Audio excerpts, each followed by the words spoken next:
गरीब साध साध सब नेक हैं, आप अपनी ठोरे, जो सतलोक ले जाएंगे वो साधु कोई और।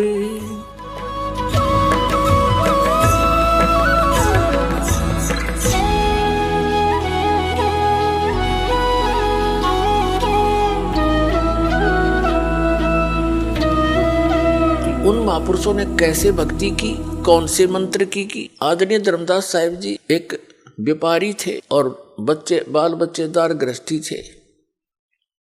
भक्ति करी, साधारण सा मंत्र है, सिंपल वे से इसकी साधना करनी है, बिल्कुल साधारण सी भक्ति है। चलते फिरते उठते बैठते काम करते करते, जब भी पहले मानसिक कार्य नहीं होते थे, आजकल तो जैसे कार्यालयों में काम करते हैं, मानसिक कार्य ज्यादा बढ़ा दिए काल ने। शारीरिक कार्य होते थे, कोई भी था, कपड़ा बनता था, कोई जूते बनाता था, और कोई हल जोतता था, कोई मजदूरी करता था। तो ये सब शारीरिक कार्य ज्यादा होते हैं। तो उसमें चलते फिरते उठते बैठते उस परमात्मा का नाम का सिमरण करना है बस। नाम उठत नाम बैठत नाम सोवत जागबे, नाम खाते नाम पीते नाम सेती लागबे। और किसी भी सदग्रंथ ने उठाकर देख ले, जो सदग्रंथ है उन्होंने यही समर्थन दिया है कि परमात्मा का नाम काम करते करते अपना कर्म योगी बनकर भक्ति करे। और काम छोड़ कर बैठ गया तो तेरा निर्वाह कैसे होगा, गीता में यहां तक कहा है। तो अब वो मार्ग आपको मिल गया है, इसको स्वीकार करो और कल्याण करा लो, बहुत आसानी से बनेगी बात। अब क्या बताते हैं, परमात्मा के साथी हमारे चले गए, हम भी चालन हार, कोई कागज में बाकी रह रही, तात लगी है वार। पतझड़ आवत देख कर बन रोवे मन माही, ये ऊंची टहनी पात थे अब पीले हो जाए। पात झड़नता ये कहे सुन भई तरवर राय, अब के बिछुड़े नहीं मिले ना जाने कहां गिरेंगे जाए। तरवर कहता पात से, सुनो पात एक बात, यहां की यह रीति है, एक आवत एक जात। परमेश्वर कबीर जी ने अपनी प्यारी आत्माओं को तत्व ज्ञान समझाने के लिए भिन्न भिन्न प्रकार के फार्मूले अप्लाई किए हैं कि ना जाने किसके कौन सी बात चुभ जा और जीवन बदल जाए उसका। अब जैसे कुएं में बाल्टी गिर जाती है, गांव में तकरीबन कुएं अब भी विद्यमान है, पहले सभी जगह कुएं ही हुआ करते थे, ये हैंड पंप वगैरह यंत्र नहीं थे, और पानी बहुत गहरे हुआ करते थे, 100 फुट नीचे जल प्राप्त होता था जमीन में। उसके निकालने के लिए एक पात्र बाल्टी होती थी और एक लंबा रस्सा बांध कर उस कुएं में डालते थे, फिर उसको खींचते थे, 2-3 लग के 100 फुट तो खींच के ले जाना पड़ता था, तब जल प्राप्त होता था। और कभी वो बाल्टी टूट कर, रस्सी टूट कर बाल्टी कुएं में गिर जाती थी। उसको निकालने के लिए क्या फार्मूले अपना रखे थे कि 15, 16, 20 हुक इकट्ठे बांध कर उल्टे सुलटे नो करके ऐसे करके उनको रस्सी से बांध कर गुच्छा सा बनाकर और कुएं में डाला जाता था और ऐसे घुमाते थे, तो वो बाल्टी एक हुक में उलझ जाती थी, उसको बाहर खींच लेते थे। वैसे तो एक हुक भी पर्याप्त था उसको निकालने के लिए, लेकिन ज्यादा इसलिए डाले जाते हैं कि एक तो इधर उधर घूम जावे, ना लगे उसके कितने फटना हुआ, उड़ जाए नहीं। और 20-22 ऐसे डाल दिए, कोई से मत उड़ जाएगी वह, तो पुण्यात्माओं उलझीर वो बाहर आई। तो यहाँ हम काल के कुएं में पड़े हैं। परमात्मा ने इतना ज्ञान बोला है, ऐसे वचन बोले हैं, ना जाने किस आत्मा को और कौन सा वचन खटक गया, उसी से उद्धार हो गया। उलझ गया उसमें, वो उलझ गया तो निकल गया। तो क्या बताते हैं, जब पतझड़ आती है, बसंत ऋतु प्रारंभ होती है, कहते हैं सभी वृक्षों के पत्ते पीले हो होकर गिर जाते हैं। ये समझो कि जब, तो उस समय का वर्णन बताते हैं, हमारे ऊपर लागू करके बताते हैं कि जैसे बालक है छोटा सा, युवा हुआ, फिर वृद्ध हो गया, सफेद बाल हो गए, तो सफेद बाल हो गए तो इन्हों सोच ले भी टिकट कटने वाली है, कदे कट जाए, ये पहचान है, और हम फिर भी परवाह नहीं करते। परमात्मा कहते हैं कि वो पतझड़ आवत देख के और बन रोवे मन माही, ऊंची टेढ़ी पात थे वो अब पीले हो जाएं, नीचे गिर लग रहे पीले होकर। तो फिर क्या बताते हैं, पात जड़नता ये कहे, सुन भई तरवर राय, अब के बिछुड़े नहीं मिले, ना जाने कहां गिरेंगे जाए। एक पत्ता टूटता हुआ मानो ये कह रहा हो कि हे तरवर राज, हे वृक्ष राजा,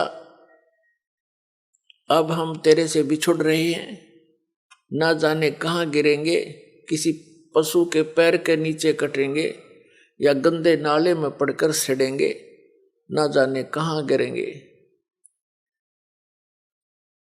अब तरुवर जैसे वृक्ष कह रहा हो उस पत्ते को, तरुवर कहता पात से सुनो पात एक बात, यहां की यह है रीति है, एक आवत एक जात। जैसे पत्ते झड़ गए पतझड़ के दौरान, तुरंत ही छोटी छोटी कोपल फूट आती है उस वृक्ष पे, और 10 दिन 20 दिन महीने के बाद फिर वो हरा भरा हो जाता है।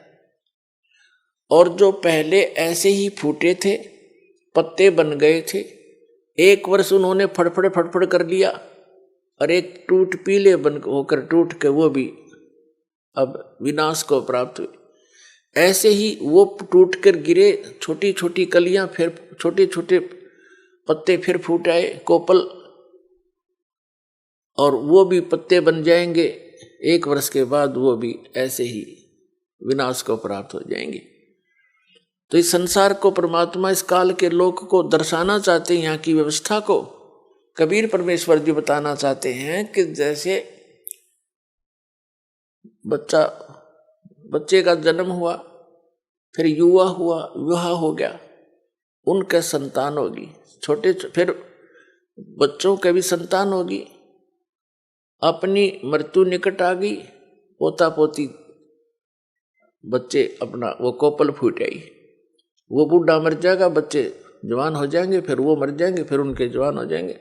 तो परमात्मा यहाँ बताना चाहते हैं कि यहाँ की यह रीति है, एक आवत एक जात। अपने आत्माओं जैसे कोई व्यक्ति सारा जीवन अपने परिवार पोषण में, मकान कोठी बनाने में लगा ही देता है सारा, जिसको ये ज्ञान नहीं वो सारा काम में वो करे आजीवन, बस उतने में ही सीमित रहता है। ये तो सत्संग सुनने से पता लगता है कि हमारा मूल कार्य तो कुछ अन्य था। तो ये सत्संग भी बहुत पुण्यकर्मी प्राणी को ही प्राप्त होता है। तो क्या बताते हैं कि वो व्यक्ति जो अपने मकान बनाने में, बच्चों का पालन पोषण करने में और बड़ी उनके बीच में प्यार से रह रहा था, सारा जीवन लगा दिया, और फिर मृत्यु की निकट आ गई, कोई रोग हो गया, ऐसा दे रोग हो गया, परिवार को भी पता लग गया कि इसकी मृत्यु निश्चित है, और स्वयं को भी ज्ञान हो गया। तो फिर वो रह कर सोचता है, भगवान अब क्या होगा मेरा। तो अन्य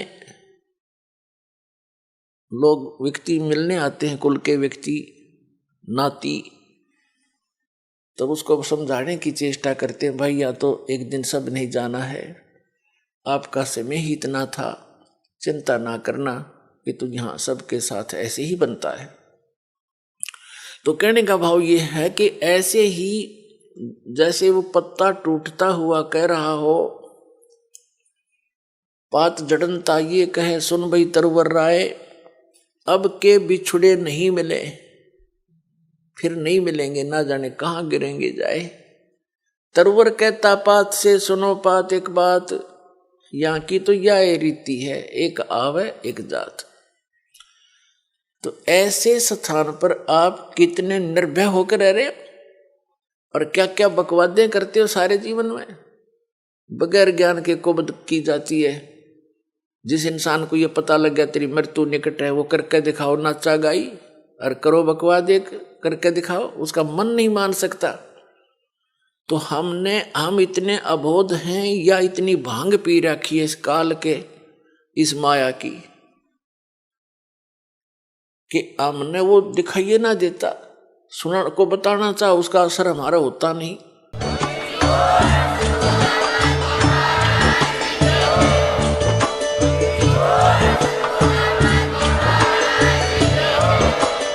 आप सुन रहे थे जगत गुरु तत्वदर्शी संत रामपाल जी महाराज जी के मंगल प्रवचन। अधिक जानकारी के लिए विजिट कीजिए हमारी वेबसाइट www.jagatgururampalji.org। संत रामपाल जी महाराज जी के शुभ आशीर्वाद से पूरे विश्व भर में 500 से भी ज्यादा नाम दीक्षा केंद्र हैं, जिन पर संत रामपाल जी महाराज जी द्वारा ऑनलाइन निशुल्क नाम दीक्षा दी जा रही है। अपने नजदीकी नाम दीक्षा केंद्र का पता करने के लिए संपर्क करें 8222880541।